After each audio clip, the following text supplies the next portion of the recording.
食印度咖喱啊，梗係用手食先正啦，舐埋隻手指啊，保證舐嚟啊，連汁都冇放過。今日咧就嚟到油麻地啊，上海街仲有碧街交界啦，呢個小巷嗰度嘅，咁低調到極點啊！行到呢個位置，一唔留神咧就錯過咗噶啦。就係呢一間正宗嘅印度小店啊，沙拉姆咖喱屋啊。聽講呢一間鋪頭咧係正宗嘅印度大廚主理嘅喎。咁今日就嚟探下路，睇下係咪真係咁神級咁正先。入到嚟間鋪頭啦，咁間鋪頭就完全冇任何奢華或者裝修嘅設計嘅，咁非常簡單貼地嘅，幾張木台啊，散發種少少嘅印度香料嘅味道啊，咁店員都好熱情嘅，加上啲親切感啦，咁即係好似去咗印度朋友屋企咁樣食飯喎，好似家常便飯咁樣啊，咁感覺係好溫馨嘅，坐得都幾舒服嘅。好，咁即刻坐低睇一個午餐 menu 先。咁由 A 餐至 L 餐啊，全部清一色都係咖喱啊。不過仔細睇下啦，咁唔同咖喱嘅煮法嘅，咁我就揀咗 L 餐啊，印度羊肉咖喱啊，咁就78蚊啦。首先上台啊就係呢個套餐嘅例湯啦。咁呢碗例湯外表望去呢，就好似西式嘅忌廉湯啊。咁第一飲落去呢，會有啲驚喜喎，入口就好重嗰啲胡椒味道啊，有啲辛辣嘅，咁帶少少辣味啦。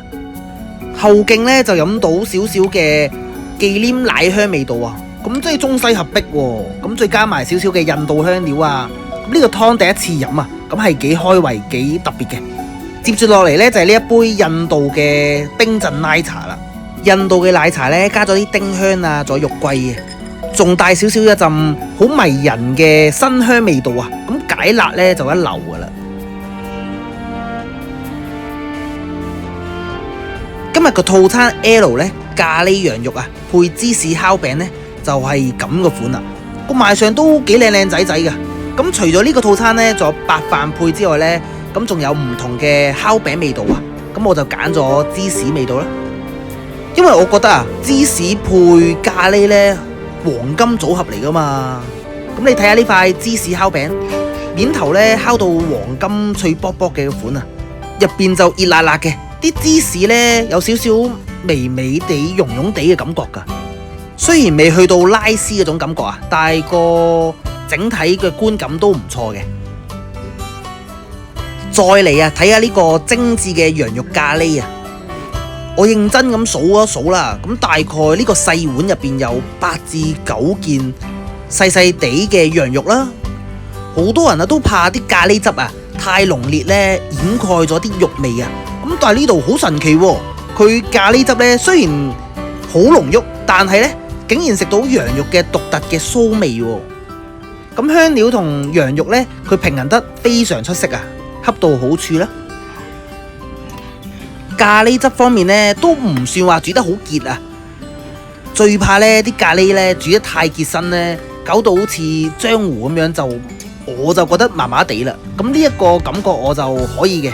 送飯啊或者送薄餅啊都幾好食噶。我研究咗一陣啦，咁我發覺最好食嘅方法呢，就係羊肉就羊肉食，即係分開食。咁咖喱呢，就用嚟攬個薄餅啊，點個薄餅食嘅。咁呢個羊肉呢，係有骨嘅，連埋骨嘅。咁我就覺得啦，分開食呢，就冇咁狼狽啊，咁又可以慢慢品嚐每一種食材嘅味道啦。羊肉有羊肉食，薄餅有薄餅食啊嘛。食印度咖喱呢，咁就真係唔使話顧及咁多優雅或者好靚嘅形象嘅，用手撕開塊餅，慢慢點嚟食，慢慢點嚟食，咁先係最地道、最有靈魂嘅印度餐噶嘛。不過溫馨提示啦，咁如果今日着白色衫嘅朋友呢，咁食咖喱嗰時要留心啲喎，因為唔知點解啦，白色衫呢好中意食咖喱嘅。今日呢一餐油麻地印度咖喱餐埋單就83蚊啦，連埋飲品嘅，咁性價比我就覺得幾高嘅。呢個價錢呢，食到咁豐富呢，咁多香料，咁多層次，咁正宗風味呢，咁絕對係值回票價嘅。下次會試埋其他套餐先。香港啊，最吸引人地方呢，就係一條街啊就可以食盡呢世界各地唔同國家唔同文化嘅美食啊，咁唔使飛去外國啊，咁都可以體驗到當地嘅文化仲有美食嘅。咁身為食客，咁梗係全力支持翻本地嘅消費啦。好啦，咁呢一集分享到呢度啦。如果中意呢條影片或者呢個頻道嘅話，可以讚好，仲有訂閱分享出去啊！分享俾中意食印度咖喱嘅朋友啊！咁我哋下一集探店再見啦！下一集都會試下唔同嘅印度咖喱啊，咁做個比較啊！仲有啊！你哋嘅訂閱呢係我繼續拍好香港嘅原動力嚟嘅。好啦，我哋下一集見，拜拜。